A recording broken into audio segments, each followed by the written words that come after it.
bertobatlah.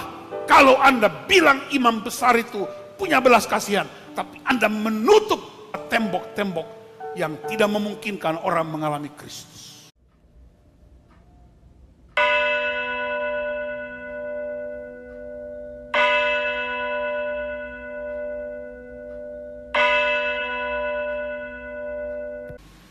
Tema kita hari ini ialah imam besar yang memiliki belas kasihan. Ibrani pasal 2 ayat 14 sampai 18. Demikian firman Tuhan, karena anak-anak itu adalah anak-anak dari darah dan daging, maka ia juga menjadi sama dengan mereka dan mendapat bagian dalam keadaan mereka, supaya oleh kematiannya ia memusnahkan dia, yaitu iblis yang berkuasa atas maut. Dan supaya dengan jalan demikian ia membebaskan mereka yang seumur hidupnya berada dalam perhambaan oleh karena takutnya kepada maut. Sebab sesungguhnya bukan malaikat-malaikat yang ia kasihani, tetapi keturunan Abraham yang ia kasihani. Itulah sebabnya maka dalam segala hal ia harus disamakan dengan saudara-saudaranya, supaya ia menjadi imam besar yang menaruh belas kasihan dan yang setia kepada Allah untuk mendamaikan dosa seluruh bangsa. Sebab oleh karena ia sendiri telah menderita karena pencobaan, maka ia dapat menolong mereka yang dicobai. Haleluya. Amin. Saudara-saudara, di dalam Alkitab kita temukan banyak sekali gelar yang dilekatkan pada Yesus. Yesus sebagai Tuhan, Kurios, sebagai Mesias yang diurapi, sebagai gembala yang menuntun domba-domba, sebagai air hidup, roti hidup, jalan, kebenaran, dan hidup. Dan kitab Ibrani menggunakan satu istilah yang menarik, yaitu arkegos. Ini nggak usah hafal, bahasa Yunani arkegos. Dalam Kisah Para Rasul 3 ayat 15 dan Kisah Para Rasul 5 ayat 31, dia menggunakan kata pemimpin. Dan Ibrani 2 ayat 10 dan Ibrani 12 ayat 2, dia juga menggunakan kata pemimpin, artinya arkegos. Nah, arkegos itu apa? Yang pertama, arkegos itu seorang perintis jalan atau yang sering digunakan pionir. Yang kedua, arkegos artinya seseorang yang menjadi founder. Dia membangun, memulai. Yang sering disebut sebagai inisiator. Dan yang ketiga, arkegos artinya seorang pemimpin yang memimpin orang untuk berperang mengalami kemenangan. Dan sering disebut sebagai seorang kapten, komandan, atau pahlawan. Nah, istilah-istilah itu hanya untuk menunjuk kepada Yesus Kristus yang adalah pemimpin yang membawa orang-orang yang dipimpinnya untuk mengikuti jalan yang baru, untuk bisa masuk dalam peperangan dan mengalami kemenangan, tetapi juga yang menemukan hikmat-hikmat baru sehingga mereka mendapatkan kebijakan dan keputusan yang benar. Nah, hari ini saudara-saudara, dalam hubungan dengan arkegos, tema kita bicara tentang imam besar yang menaruh belas kasihan. Saya mau jelaskan imam besar dan arkegos dengan hati compassion atau yang penuh belas kasihan. Yang pertama, saudara-saudara, gereja-gereja tua menyebut Yesus punya 3 gelar. yaitu Yesus sebagai imam, sebagai nabi, sebagai raja. Dan saya waktu masih kuliah, dosen kami bilang 3 gelar ini dilekatkan pada jabatan di gereja. Nabi itu pendeta karena beritakan firman. Raja itu penatua karena dia pengambil keputusan dan memimpin. Dan imam itu diaken karena mempersembahkan korban. Itu pengajaran di tahun-tahun awal sampai tahun 80-an. Tidak ada yang salah. Tapi kemudian dia mengalami kemajuan pengertian imam itu dilekatkan juga pada para pria. Karena kaum bapa. Juga disampaikan imam itu kepada semua orang yang percaya kepada Kristus. Tidak peduli jenis kelaminnya. Kata imam selalu berhubungan dengan faktor gender pria menurut beberapa gereja tertentu. Sehingga ada gereja yang tidak membolehkan wanita jadi pendeta. Sampai hari ini. Nah sekarang kita perhatikan. Apa tugas imam? Di bait Allah, imam-imam itu berdiri dengan baju jubah panjang di depan bait Allah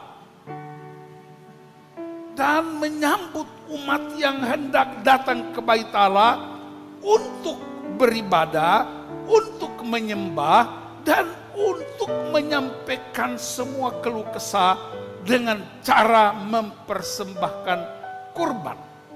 Mereka membawa kambing domba, lembu sapi, yang berkekurangan bawa burung tekukur, ada yang bawa burung merpati. Tergantung kemampuan masing-masing. Intinya persembahan kurban itu harus hidup karena hakikat persembahan ada pada darah. Dan imam-imam itu berdiri di depan bait Allah. Kemudian dia hanya memasang telinga dan mendengar semua keluhan umat. Semuanya disampaikan. Kemudian imam masuk ke dalam ruang kudus, kemudian dia sampaikan keluhan. Ya misalnya contoh Pak Leo datang kepada imam. Selamat pagi imam, ini semua pergumulan A, B, C, D.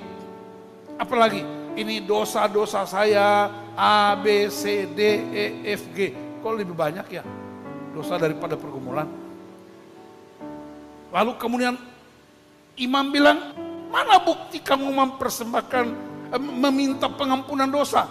Ini buktinya, aku serahkan seekor domba atau seekor lembu. Lalu imam datang ke tempat mesbah itu, kemudian dia sampaikan kepada Tuhan, ya Allah, aku datang kepadamu membawa pergumulan kekasihku Leo. Lalu kemudian imam menyembelih domba itu, darahnya dipercikan, dan pengampunan dosa terhadap Pak Leo selesai. Hewan itu kemudian dibakar. Waktu dibakar itu membawa-bawa harum kepada Allah. Tapi tergantung harum macam apa. Kalau dombanya atau lembunya itu kurus, ya biasa aja. Tapi kalau lembu atau dombanya itu gemuk, itu kan pasti banyak lemaknya. Wah, itu bau harum. Makanya, saudara, kenapa banyak orang kolesterol? Karena suka makan bagian Tuhan. Lemak itu hanya buat Tuhan. Jangan kau makan lemaknya. Alkitab yang bilang di Perjanjian Lama, lemak-lemak itu dibakar untuk Tuhan. Jadi orang tanya saya begini, Pak, ini kita sama-sama makan daging. Kenapa saya kolesterol? Karena kamu makan bagian Tuhan. Yang mana Pak? Lemaknya. Wah, tapi itu kan enak. Iya, enak di mulutmu, tapi penyakit buat kau. Jadi mulai sekarang yang dengar firman hari ini, jangan makan lemak, itu bagian Tuhan. Haleluya. Dia melakukan namanya intercession, berdiri di antara, doa syafaat. Dia sedang berdiri di antara Tuhan dan Paleo. Ini Paleo mewakili kita. Itu yang Musa lakukan di atas Gunung Sinai. Musa berdiri di hadapan Tuhan dan umat Israel. Ya Tuhan, jika Engkau tidak mengampuni dosa mereka ini, hapuskanlah namaku dari kitab yang Kau tulis. Keluaran 32 ayat 32. Itu imam sejati, dia mempertaruhkan hidupnya, nyawanya untuk orang-orang yang dipimpin. Kemudian dia melayani umat. Jadi ada 3 fungsi imam. Masih ingat ya pelajaran kita di pria? Yang pertama berdoa. Yang kedua mendengar. Dan yang ketiga melayani. Semuanya baik saudara-saudaraku. Tapi gereja modern seringkali kita lakukan 3 tugas utama ini sebagai tanggung jawab organisatoris. Dan karena itu ada yang disebut tugas-tugas periodik. Dia jadi penatua luar biasa 10 tahun kemudian. Dan hebat pelayanan. Setelah nggak jadi penatua lagi, dia jadi penamuda. Tidak lagi hidupnya seperti gelar yang dia miliki. Dia jadi pendeta, tapi setelah sudah nggak pendeta lagi, dia bisa menjadi pendoti. Jadi imam itu sepertinya sebuah jabatan yang berdasarkan periodisasi. Dan inilah yang fatal dalam kehidupan bergereja. Alkitab mencatat imam itu tidak hanya mempersembahkan kurban, tidak hanya melayani, tidak hanya mendengar, tetapi dia menjadi kurban bagi orang-orang yang dia tangis. Yesus pernah menangis, bukan karena dia ditolak di Nazaret di kampungnya. Dia menangis bukan ketika dia ditampar oleh seorang prajurit dari imam besar. Dia menangis bukan ketika dia diludahi di depan umat atau rakyat. Bukan ketika dia disalibkan. Dia hanya menangis di 2 tempat. Ketika dia melihat kota Yerusalem dari atas bukit itu, dia menangis. Dan ketika dia masuk ke Betania, ketemu dengan Marta dan Maria, saudara Lazarus yang sudah mati, Yesus menangis. Yesus menangis sebagai bukti bahwa ada belas kasihan yang begitu dalam. Dan karena menangis itu, action yang nyata ialah dia menyerahkan diri kepada mereka yang ditangisi, baik yang hidup maupun yang mati. Dan karena itu dia masuk ke dalam kerajaan maut untuk memberi jaminan, ketika aku datang, engkau yang percaya kepadaku, termasuk kamu yang sudah mati, akan dibangkitkan. Haleluya. Nah, dalam masyarakat Israel mempersembahkan korban itu pakai hewan. Dan saya mau beritahu, hewan-hewan yang dipersembahkan sama sekali tidak mengerti. Mereka tidak tahu untuk apa aku digiring ke mezbah persembahan itu. Domba, lembu, kambing, burung-burung, tidak ada yang mengerti. Tetapi Yesus ketika mempersembahkan dirinya, dia tahu tujuannya, dia mengerti apa yang dia lakukan. Dan itulah hakikat imam besar itu. Nah, saudara-saudaraku yang dikasihi Tuhan Yesus Kristus, di mana belas kasihan Yesus sebagai imam besar? Dia tidak memilih lahir di istana. Bapa di sorga memilih.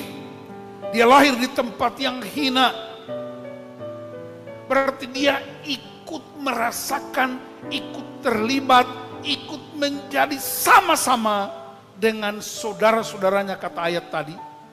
Ikut bersama-sama dengan anak-anaknya, dengan umatnya yang sedang mengalami keterpurukan dan penderitaan. Tidak hanya itu. Ketika peristiwa baptisan proselit di Sungai Yordan, dia ikut terlibat. Baptisan di Sungai Yordan itu oleh Yohanes Pembaptis namanya baptisan proselit. Itu upacara orang Yahudi supaya orang bertobat, datang dari berbagai macam semak belukar itu untuk menjadi orang yang dipulihkan dalam agama tradisi Yahudi. Itu namanya baptisan pertobatan. Kalau begitu, Yesus bertobat dong? Oh tidak. Yesus tidak pernah berdosa, tidak pernah bikin kesalahan apapun. Tapi kenapa dia ikut dalam upacara pertobatan itu? Dia hendak memberitahukan kita bahwa seluruh perjuangan kalian untuk hidup dalam kebenaran, untuk bebas dari semua keterikatan kejahatan, aku ikut terlibat di dalamnya, ikut merasakan apa yang kalian rasakan. Usaha kalian untuk menjadi pemenang, usaha kalian untuk menjadi benar, aku ikut di dalamnya karena kamu adalah umatku, kamu adalah kesayanganku. Dan itulah sebabnya Yohanes berkata, karena begitu besar kasih Allah akan dunia ini. Belas kasihan itu apa? Di Taman Eden, Adam dan Hawa jatuh dalam dosa karena mengulurkan tangan untuk mengambil buah yang dilarang Tuhan. Dan itu Yesus tidak biarkan. Yesus tidak balik lagi ke Taman Eden, tapi dia masuk ke sebuah taman lain bernama Taman Getsemani. Yesus mengulurkan tangan, bukan ambil buah terlarang, tapi dia ambil cawan untuk menuju salib, supaya di salib itu dosa Taman Eden dan seluruh keturunannya dipulihkan dan disembuhkan. Itu belas kasihan Kristus bagi umat manusia yang jatuh dalam dosa. Bilang amin. Dan tidak hanya itu, sampai di salib, di kitab Wahyu 21 dia berkata, nanti aku datang, aku akan bawa kamu ke taman yang lebih dahsyat dari dua taman sebelumnya. Dia taman yang baru itu bernama Taman Kota. Apa itu? Yerusalem baru. Jadi ingat, di Alkitab ada 3 taman. Taman Eden, ada kejatuhan, ada dosa, ada pemberontakan. Tapi Tuhan tidak biarkan itu terus berlangsung. Tuhan ingin pulihkan generasi demi generasi. Maka Yesus datang, masuk ke Taman Getsemani, mengelurkan tangannya, mengambil cawan yang pahit itu, dan dia harus berjalan menuju salib supaya semua dosa dan keturunan dari Adam sampai Abraham dan keturunannya dipulihkan, disembuhkan. Dan tidak cukup sampai di situ, kita orang Ambon bilang nganga dia naik ke surga. Aku akan datang seperti yang kamu lihat dan akan bawa kamu ke taman yang baru, Taman Kota Yerusalem baru, yaitu hidup dalam kemuliaan bersama Bapa di surga.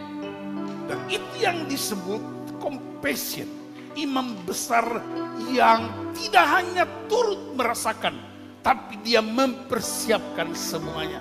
Bahkan dia bilang sama gereja, bilang sama orang-orang percaya, kalau kamu percaya kepada aku pergi kembali kepada Bapa, aku pergi ke surga. Untuk apa? Menyediakan tempat bagi kamu. Saya beberapa minggu ini menerima telepon dan WA dari beberapa, ada hamba Tuhan, ada jemaat, kebanyakan dari luar jemaat kita. Pak Pendeta, tolong doakan istriku kanker serviks. Dia harus bolak-balik rumah sakit untuk pemeriksaan. Pak Pendeta doakan. Ada teman hamba Tuhan yang lagi dioperasi masuk rumah sakit. Seorang hamba Tuhan lagi, Pak Pendeta tolong doakan teman saya seorang pendeta. Dia kena kanker tumor paru-paru.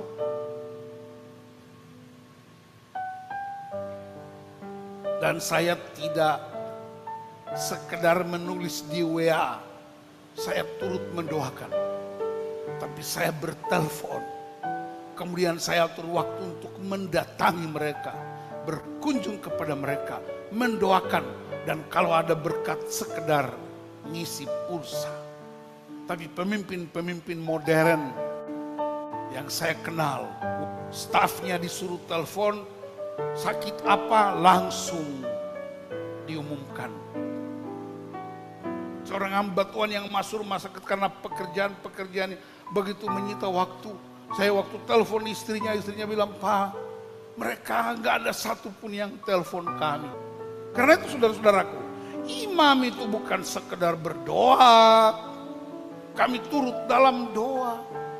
Bahkan bikin ucapan happy birthday, happy wedding anniversary di grup orang itu pun nggak ada di grup itu. Jadi aneh bin ajaib kita ini kekristenan modern. Semua alasannya COVID. Pergi ke pesta nggak COVID, pergi ke mall nggak COVID. Jadi mari kita mengubah cara pandang kita terhadap Yesus yang adalah imam besar, yang punya compassion, belas kasihan, yang tidak dihotbahkan, tidak diseminarkan, tidak didialogkan, tetapi didatangi, dikunjungi, dan dialami. Dia datang dan mengalaminya. Sejak di Bethlehem, Nazaret, dalam seluruh perjalanan, di seluruh Yerusalem dan Yudea, Samaria, dan kemudian dia masuk ke salib itu. Bahkan tidak hanya itu, compassion dahsyat dari Kristus ialah dia masuk ke dalam kerajaan maut untuk memberi jaminan bagi yang percaya yang sudah mati. Kamu akan dibangkitkan ketika aku datang dalam kemuliaan. Karena itu saudara-saudaraku yang dikasihi Tuhan Yesus Kristus, mari kita sungguh-sungguh belajar. Tidak sekedar membangga karena Kristus yang kita sembah itu dahsyat. Tidak usah. Saudara enggak bangga juga dia tetap dahsyat. Saudara enggak memuji dia tetap dahsyat. Tetapi mari kita memuji dia, membesarkan dia dengan cara meniru gaya hidupnya. Memberi kesempatan kepada orang-orang lain untuk mengalami. Kemarin saya berkhotbah di satu komunitas. Mereka minta saya untuk bicara tentang 5 roti dan 2 ikan. Lalu saya ingat beberapa belas atau mungkin sekitar 20 tahun lalu saya pulang kampung dan saya diminta khotbah di gereja tempat saya lahir. Khotbah tentang ini 5 roti dan 2 ikan. Lalu saya terangkan semua sampai terakhir saya bilang ada sisa 12 bakul. Kelimpahan yang hebat, tidak hanya kenyang tapi juga ada sisa. Nah, waktu saya keluar dari konsistori ada seorang ibu, dia sedang pegang anaknya yang kecil umur kira-kira 3 tahun. Terus dia tanya saya pakai bahasa daerah, bahasa kampung kami. Dia bilang begini, Pandito, gue tahu Pak Pendeta, beta tunggu Pak Pendeta. Terus saya tanya, malah memena saya, ibu mau apa? Mau tanya apa? Terus dia bilang begini, saya kutip bahasa aslinya karena itu membuat saya itu rasa. Dia bilang begini, dai wasi muhut bagai biohe, roti sedikit terage hena kresi naru. Tadi saya dengar Pak Pendeta khotbah, itu roti-roti itu ada kelebihan 12 bakul. Iya, kenapa? Salah. Seng. Beta cuma mau tanya. Kalau makinau, roti sigreret biaya. Saya mau tanya, itu 12 bakul itu dibawa kemana? Saya ketawa. Waktu saya ketawa, matanya berbinar-binar. Merah, mau nangis. Saya mengerti. Tidak lanjutkan ketawa saya, tapi saya mengerti. Saya tepuk-tepuk pundaknya. Kemudian dia bilang begini. Mitera tebigan marang. Bagi sedikit buat kami. Wow. Air mata saya kumpul. Aku pulang ke rumah, nanti saya ke rumah. Saya ajak teman-teman beberapa majelis di tempat itu. Kemudian kami pergi ke rumahnya. Memang seorang janda hanya dengan seorang anak tidak punya apa-apa. Kami doakan dia. Lalu kemudian saya kasih sejumlah uang yang ada pada saya. Ternyata khotbah-khotbah di gereja itu harus dialami setiap hari. Maka ketika saya diminta khotbah 12 bakul, 5 roti dan 2 ikan. Wow, saya ingat peristiwa itu. Compassion itu tidak sekedar khotbah.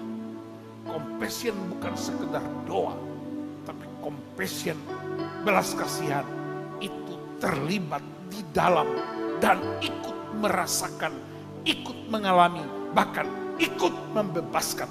Ibrani 4 ayat 15 dia berkata, kita punya imam besar yang turut merasakan kelemahan-kelemahan kita sekalipun dia tidak berbuat dosa. Dan semua pencobaan-pencobaan yang kita alami, dia akan tolong kita karena dia pernah mengalami pencobaan-pencobaan. Kita sebagai anak-anaknya, kita sebagai umatnya, sebagai murid-muridnya juga punya compassion yang sama untuk menolong mereka yang membutuhkan pertolongan. Imam besar itu dia tidak hanya di atas mimbar, tidak hanya di atas altar, tapi dia jadikan dirinya sebagai mezbah yang sempurna dan mempersembahkan kepada orang-orang yang pernah dia tangis.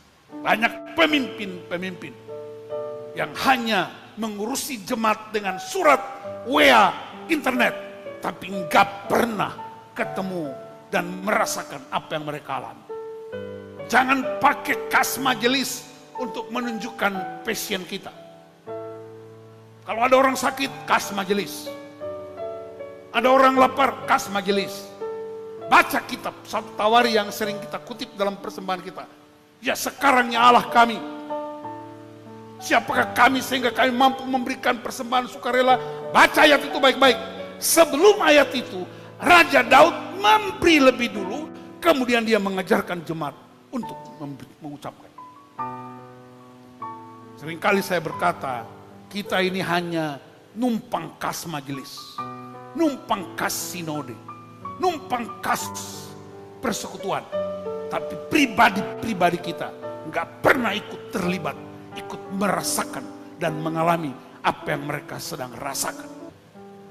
Hari ini saya ajak jemaat, baik yang di gereja, yang di online, bahkan yang nonton YouTube, dan siapa saja yang dengar firman Tuhan ini, bertobatlah. Kalau Anda bilang imam besar itu punya belas kasihan, tapi Anda menutup semua tembok-tembok yang tidak memungkinkan orang mengalami Kristus. Imam besar itu dia menjadi di antara kita. Tuhan Yesus memberkati. Jadi gereja yang penuh belas kasihan. Amin.